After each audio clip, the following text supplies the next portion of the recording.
ప్రతి నెల ఒక స్త్రీ శరీరం నుండి ఒక చిన్న ఎగ్ విడుదల అవుతుంది. ఒక పురుషుడు స్త్రీ శారీరకంగా దగ్గరైనప్పుడు పురుషుడి శరీరం నుండి మిలియన్ల కొద్ది స్పెర్మ్ విడుదలవుతాయి. అవన్నీ ఆ ఒక్క ఎగ్ ని కనుగొనడానికి ప్రయత్నిస్తాయి. కానీ ఒక్క స్పెర్మ్ మాత్రమే ఆ ఎగ్ లోకి ప్రవేశించగలుగుతుంది.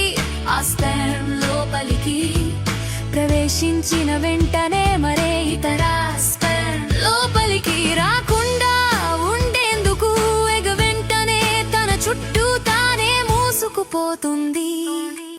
ఎగ్ లోపల స్పెర్మ్ మరియు ఎగ్ నుండి వచ్చిన DNA కలిసిపోతుంది.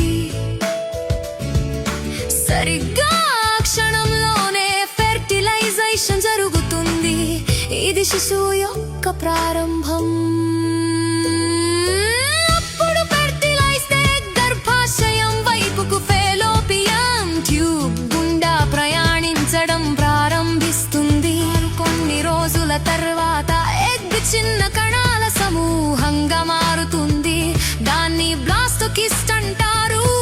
5 లేదా 6 రోజుల ప్రాంతంలో బ్లాస్టోకిస్ట్ తన చుట్టూ ఉన్న షెల్ నుండి బయటకు వచ్చి గర్భాశయం గోడకు అతుక్కుంటుంది.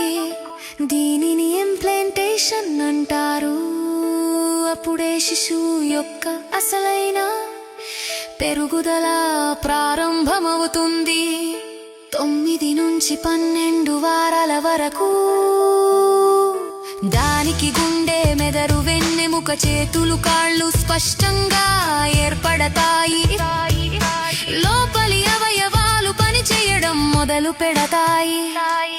చివరికి దాదాపు 40 వారాలకు ఆ జీవం పూర్తిగా ఎదిగి పుట్టడానికి సిద్ధమవుతుంది. ఇలా ఒక జీవం ఒక శిశువు రూపం దాల్చుతుంది.